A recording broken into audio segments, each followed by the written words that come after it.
este año del jubileo profundicemos ahora en uno de sus dinamismos más importantes, el del perdón.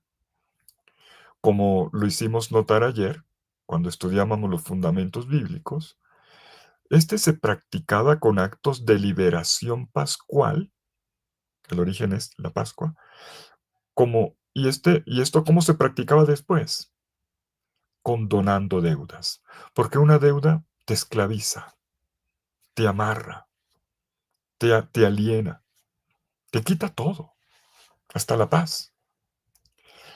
Se perdonaban las deudas, se recuperaban las propiedades, se liberaban los esclavos, porque la gente tenía hasta que venderse a sí misma. Era una práctica de la justicia frente a los desequilibrios sociales suscitados por una dinámica económica, cultural, incluso política, que llevaba a romper el orden querido por Dios. El orden de cosas querido por Dios. Estaba desestabilizado. El jubileo es un poner en cero la justicia.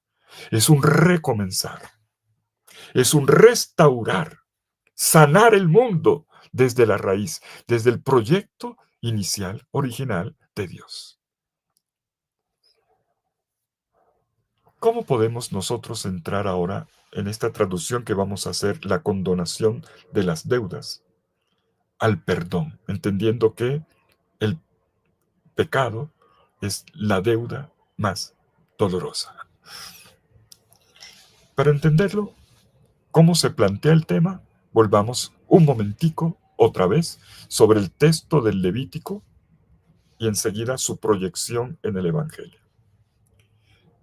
El texto referencial que ayer subrayamos en Levítico 25:10 dice: Yobel hu tijye lachem, en hebreo. Literalmente, este será jubileo para ustedes. Ahora bien, como lo notamos, ayer lo quiero recordar, donde el texto de Levítico dice Hu Yobel, será jubileo, con el sentido de sonará el Yobel, que es el anuncio de la llegada de este tiempo santo, de este tiempo especial, como lo es un sábado, un día de santidad. La versión griega, miren el orden que yo voy siguiendo aquí, parto de mi texto hebreo. Pero resulta que este texto hebreo fue traducido al griego, Septuaginta. Esta es la versión griega del Antiguo Testamento. Aquí ocurre algo muy particular, donde Levítico dice Juyobel, será jubileo.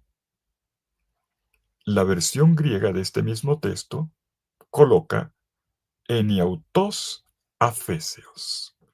Eniautos afesios. Afesios. El término, el sustantivo áfesis, griego, áfesis, significa perdón, liberación, remisión. En el paso de la versión hebrea al griego, ya se hizo una relectura, una interpretación. El jubileo es un tiempo de perdón. Por eso entramos ahora en el tema del perdón. En griego se dice áfesis, que es desatar, liberar como remitir, condonar, liberar. Por lo tanto, ya desde los mismos tiempos bíblicos se ha traducido jubileo como perdón. Y sin perder de vista, como lo indica el contexto, que esta remisión incluye una condonación de deudas. Luego, la versión en latín, hecha por Jerónimo, llamada la Vulgata, San Jerónimo, él traduce en latín, ipse est enim Ioveleus. Ioveleus, Ioveleus, pero hace un juego de palabras. Ioveleus, de ahí viene jubileo, pero lo está asociando con la palabra júbilo. Exultación, gozo, júbilo. Notemos ahora lo siguiente. Cuando Jesús leyó su misión en la sinagoga de Nazaret, Lucas capítulo 4, versículos 16 al 22, Jesús colocó en el centro de su misión una perspectiva jubilar. Eso es claro. No solo dijo que vino, como dice el versículo 18 de Lucas, citando a Isaías, no solamente dijo que vino a proclamar el año de gracia del Señor, una frase que es claramente el anuncio de un jubileo. Jesús dijo que vino a proclamar un jubileo. Es Jesús quien lo dice ahora. No solamente lo dice, sino que además, leyendo el texto de Isaías, Jesús subraya las particularidades de este año de Dios, de este año de la gracia. El Espíritu del Señor está sobre mí, por lo cual me ha ungido para evangelizar a los pobres. Ayer lo recordábamos, porque habla de los pobres. Ayer vimos muy bien, el problema del jubileo tiene que ver con esto. La gente empobrecida. Me ha enviado para anunciar la redención a los cautivos y devolver la vista a los ciegos, para poner en libertad a los oprimidos. Y ahora hago una nueva observación.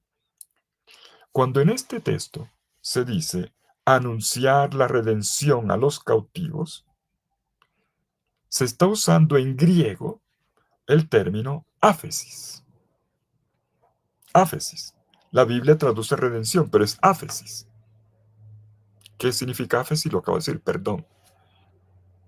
Y cuando dice enseguida, para poner en libertad a los oprimidos, otra vez utiliza el término áfesis. 2 veces Jesús en su programa pronuncia el verbo, el término, el sustantivo, perdón, áfesis. El verbo sería afiemi, perdonar, liberar, desatar. Esto ya nos va dando una idea de lo que es el perdón. Desatar, para poner a volar la vida, levantarla, desatar. Jesús ha puesto en su programa misionero, en el centro de su misión salvífica, el perdón. Y es la manera como él dice que va a llevar a cabo el jubileo. Cuando al final del Evangelio, vámonos al final del Evangelio de Lucas, capítulo 24 de Lucas, después del relato de los discípulos de Maús y en medio de la aparición a los discípulos, a los apóstoles en el cenáculo, Jesús les abre la mente y les entrega el querigma, el anuncio misionero que la iglesia, desde los apóstoles hasta hoy, tendrá que anunciar por todos los rincones del mundo y en todos los tiempos de la historia. ¿Y qué coloca Jesús en el centro de la misión de la iglesia? Lo mismo que colocó en el centro de la misión de él. Es que la misión de la iglesia es la misma misión de Jesús. No son dos. Y si Jesús colocó en el centro el perdón, la iglesia apostólica hará lo mismo. Y la iglesia recupera esta misión cada 25 años, en principio de ser 50, y traducirlo en gestos concretos. Estamos recuperando el sentido de la misión. Y por eso permítame leerles el texto. Lucas capítulo 24, versículos 46 al 48. ¿Cuál es la misión apostólica? Está escrito, dice Jesús, que el Cristo tiene que padecer y resucitar de entre los muertos al tercer día. Si en el Antiguo Testamento la experiencia fundante es el Éxodo, la Pascua hebrea y la primera alianza, ahora tenemos un nuevo fundamento. Es la Pascua de Cristo, muerto y resucitado, y la nueva alianza sellada en su sangre. ¿Cuándo? En la Eucaristía. Esta es la copa de la nueva alianza, dice Jesús, sellada en mi sangre. Del primer éxodo al nuevo éxodo, de la primera alianza a la nueva alianza. Este es el fundamento. Este es el centro. Y entonces el jubileo tiene su plenitud en la persona de Cristo. Pero miren lo que dice Jesucristo, cuando coloca el fundamento pascual de su misma vida, muerto y resucitado. Agrega versículo 47. Si tienes tu Biblia ahí, por favor, mira Lucas 24:47 y subráyalo. Y que se predique en su nombre la conversión para el perdón de los pecados. ¿Ya? Nos colocó en el centro el punto lo fundamental. Este es un año de anuncio en el nombre de Jesucristo, muerto y resucitado, un año de anuncio de la conversión. Este es un año de conversión. No era eso lo que veíamos ayer, en la práctica una conversión. Volver al proyecto de Dios, el proyecto de la alianza, para vivir siempre en libertad, para formar la familia del pueblo de Dios, a la manera de Dios, como Dios quiere que sea, lo que estoy entregando el mismo Dios. Pero termino la frase. Se predique la conversión para perdón de los pecados. La iglesia anuncia la conversión para el perdón, pero el perdón lo da Dios. El perdón de los pecados a todas las naciones. Esto ya es nuevo. Ya no estamos hablando de un pedazo de tierra en el Medio Oriente. Este es el jubileo que abraza todo el globo terráqueo, el mundo entero, todas las criaturas de Dios. Y lo hace a partir de un epicentro que como una gran centrífuga expande la obra de Cristo, comenzando desde Jerusalén. Porque Jerusalén, allí muere, resucita y viene el Espíritu Santo. Y termina Jesús, ustedes son testigos de estas cosas. Es decir, la iglesia tiene que dar un testimonio jubilar. La comunidad tiene que tener una dinámica jubilar para hacer creíble su predicación en el mundo. Pero esto mismo vivido es lo que anunciamos. Pero subrayo, el centro es el perdón. ¿Ustedes son testigos de qué? Pedro, tú eres testigo de que yo te perdoné. Me negaste 3 veces. Nos miramos a los ojos en medio de la penumbra, allá en el patio del sumo sacerdote, y tú lloraste. Cuando descubriste mi mirada misericordiosa y el gallo cantó. Tú eres testigo de que yo te perdoné.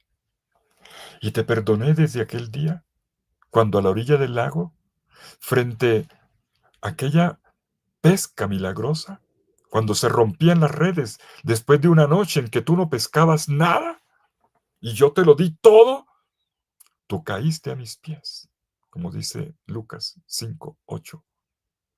Y tú me dijiste, apártate de mí, porque soy pecador. Y yo no te rechacé, yo no te descarté, yo te asumí y te hice mi discípulo y mi apóstol. Te dije, no tengas miedo, no temas. De ahora en adelante serás pescador de hombres. Pescador, bueno, con la frase muy propia de Lucas. Pedro, comunidad entera, discípulos que me han abandonado, ustedes son pecadores perdonados. Han sido lavados en mi sangre. Han sido restaurados en mi gran misericordia. Anuncien esto. Sean testigos de estas cosas, del perdón. Jesús entonces reinterpreta el jubileo, porque entonces estamos hablando de perdón. Por eso, por eso. ¿Y por qué ahora en todas partes de que el perdón y cómo? Por eso. Jesús reinterpreta el jubileo, le da plenitud al jubileo y lo pone en nuestras manos, para que seamos nosotros los perdonados, perdonadores. Nosotros los restaurados, restauradores. De nuevo, la lógica del don. Lo que yo te di, como la Pascua, tú tienes ahora que hacerlo con los demás. ¿Qué se entiende por perdón?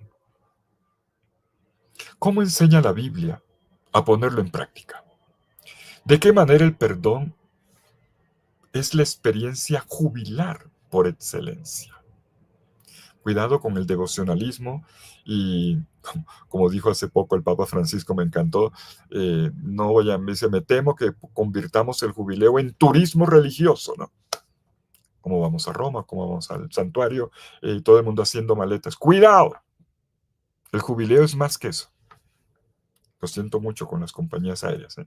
Pero es, es cómo hacer del perdón la experiencia jubilar por excelencia. Mañana hablaremos de peregrinación, pero hay un primer camino que hace el corazón. Es un camino interior, es un camino en Dios, es el camino del perdón. Y podríamos hacernos preguntas todavía más concretas. Una pregunta que yo me hago a mí mismo, a partir de mi propia experiencia. ¿Es posible perdonar? Yo sé que a veces sí, pero a veces no. ¿Cómo es posible hacerlo sin olvidar lo que me pasó, el daño sufrido? ¿Lo podemos hacer con una persona que no se arrepiente? Yo quiero, pero esa persona no quiero. ¿Cómo hago? Es posible que lo haga también conmigo mismo. La primera ovejita que tiene que cargar un buen pastor es ella misma. Saber cargar con mi pecado, con mi debilidad. Ser buen pastor de mí mismo, tener misericordia también conmigo mismo. Y una pregunta que se plantea poco, pero que es muy importante. Apuesto que muchos no se la han hecho. ¿Es posible perdonar a Dios? Yo sé que Dios me perdona, pero perdonar a Dios. Y me entienden por qué hago la pregunta.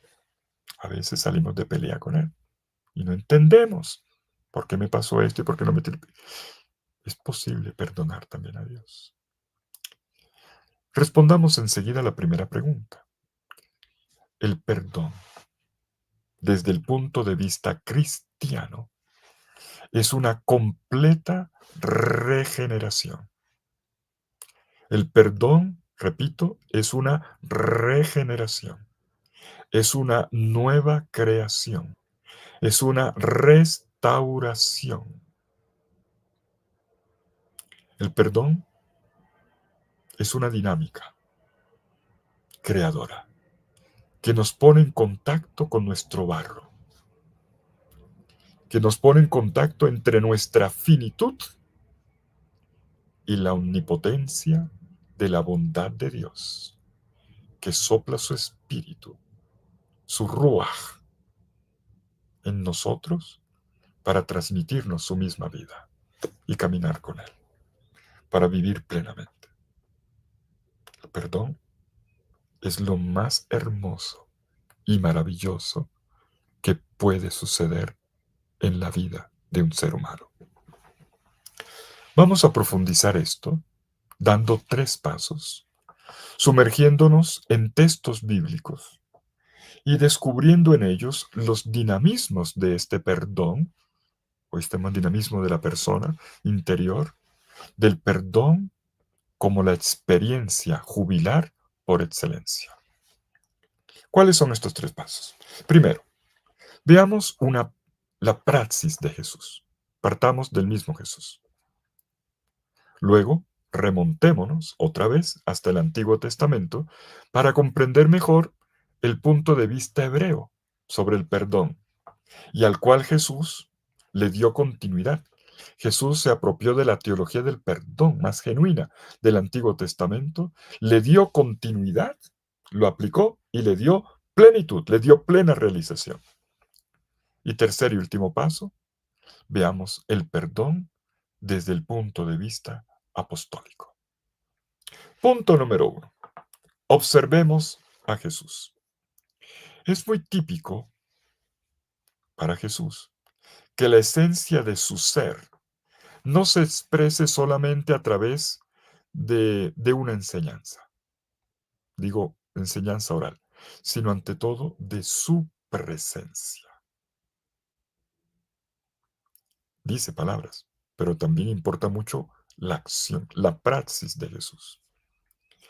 Y en Jesús aparece impregnada en su praxis la misma lógica jubilar que vimos ayer. El perdón recibido de Dios y el perdón dado a los hermanos están interconectados. Podríamos resumirlo con esta frase. Somos perdonados para perdonar. Somos restaurados para restaurar. ¿Cómo entender esto? Veamos el Evangelio. Lo primero que hay que observar es que una persona de la grandeza y de la generosidad de Jesús hace que parezca decepcionante el hecho de que para entrar en la complejidad de la naturaleza humana, y en particular del pecado, se valga de parábolas con tema financiero. Como, bueno, ayer veíamos que el problema había un tema financiero de fondo. Jesús se vale para entrar en la naturaleza humana y en la realidad del pecado, lo expresa con parábolas con tema financiero, donde se habla de dinero prestado, la condonación de las deudas, jubileo, jubileo. Jesús hace la asociación. Y esta primera sorpresa que se lleva uno puede ser respondida cuando vemos que Jesús entrega la fórmula de su anuncio, el mensaje central, su querigma que comenzó en Nazaret, a través de parábolas. Por ejemplo, veamos una. Capítulo 16 de Lucas, versículos 1 al 9. Se trata de la parábola de un administrador injusto. Y uno queda un poco así sorprendido. ¿Cómo es posible? Claro, mucha gente que no lee con cuidado, a veces yo noto cosas que escriben muy curiosas. ¿Cómo es posible que Jesús ponga de ejemplo a una persona que le robó al patrón? Lea con cuidado. Jesús no está diciendo que haya que robarle a nadie. Jesús está diciendo, aprendan de la inteligencia de este hombre. Hay que leer bien. Y esta parábola está después de la parábola, la gran parábola del perdón, o las tres parábolas del perdón del capítulo 15 de Lucas. ¿Con cuál sigue? Con una parábola de tipo financiero. Este administrador astuto, inteligente, sagaz, que perdona las deudas de algunos de los debitores, de algunos de los deudores de su patrón. Y entonces, no mire solamente lo que Jesús dijo, sino cómo lo dijo, qué era lo que quería decir. Si uno no le pone cuidado a lo que Jesús dijo, es como quedarse mirando el dedo y no mirar el sol. No, no mires el dedo, mira el sol. Es decir, no porque dijo que miren este administrador, no, miren lo que trataba de decir. ¿Por qué dijo eso? Para decir que este hombre sabía lo que era la gratuidad. Él sabía que perdonando, él luego sería perdonado, sería acogido por otros. Otra parábola. Me voy al capítulo 18 del Evangelio de Mateo, en los versículos 21 al 30. Cuando Pedro pregunta, Señor, ¿cuántas veces tengo que perdonar? ¿Hasta 7 veces? 7 veces ya era muy generoso, ¿eh? Porque uno perdona a la primera, a la segunda, pero a la tercera uno dice, Y Jesús le dice, sí señor, hasta la tercera, y me lo multiplica por 2, 6, y le pone la ñapa, bueno, perdona la expresión, y le agrega la séptima. Eso es jubilar, séptimo. Y Jesús le dice, Pedro, no 7 veces, hasta 70 veces 7. Le multiplicó el número jubilar, ¿se acuerdan? Séptimo día, séptimo año, 7 semanas de años. Jesús está haciendo la misma lógica. Y resulta que hay un servidor Además, la palabra servidor ya nos dice que no estamos hablando del laico de a pie, estamos hablando de los servidores. Resulta que este no tiene corazón, no tiene misericordia. Y Jesús se vale del mundo financiero para decir que este servidor, que no tenía cómo pagarle una deuda increíble a su patrón, fue perdonado. El patrón lo trató con mucha generosidad. Por petición de él, le condonó la deuda, porque se lo suplicó. Y la desproporción es enorme. Le perdonaron una deuda que no habría pagado ni en esta vida ni en la otra, y no fue capaz de perdonar a un compañero de trabajo que le debía apenas un poquito, y lo estrangulaba. Se puso violento. Págame lo que me debes. Jesús se vale del mundo financiero, del perdón en el mundo civil, el mundo afuera, el problema de las deudas que es tan común, para explicar el tema del perdón. Debemos siempre preguntarnos lo que esta parábola quiere inculcar en nosotros, quiere inculcar una inquietud. Preguntémonos si hacemos justicia al perdón de Dios. Dios nos ha perdonado mucho. Somos capaces de perdonar. El perdón de Dios nos capacita y nos vuelve activos en el perdonar. ¿Cómo podríamos hacer esta transición del haber recibido esta liberación de una deuda enorme e impagable al ser generosos con los demás para vivir la tierra de la fraternidad? Y Jesús da una bella respuesta valiéndose del mundo financiero otra vez, pero ya no contando una parábola, sino una historia real. ¿Se acuerdan? Saqueo. Póngale cuidado a la historia de Saqueo. Lucas capítulo 19, versículos 1 al 10. Es una historia que se entiende casi intuitivamente, pero voy a subrayar lo esencial. Este hombre rico, además corrupto, acaparador, ambicioso, claramente un pecador a los ojos de Dios y un dañado a los ojos de la gente, Saqueo, el encargado de la recaudación de impuestos en Jericó, además un servidor público corrupto. Este hombre expresa su deseo profundo de ver a Jesús. No logra hacerlo porque era de baja estatura, pero se las ingenia, otro hombre inteligente. Para encontrar a Jesús se sube en un árbol, en un sicomoro. Pero es Jesús el que lo encuentra a él. Y aquí está la iniciativa de la gracia. El amor primero. Jesús, él quiere ver a Jesús, pero en la escena vemos que es Jesús el que se fija en medio de una multitud en él. Jesús lo encuentra y lo sorprende. Ese es Dios. A Dios le encanta sorprendernos. Y le dice, quiero hoy quedarme en tu casa. No se lo esperaba, eso es una sorpresa. No estaba en el programa de Saqueo.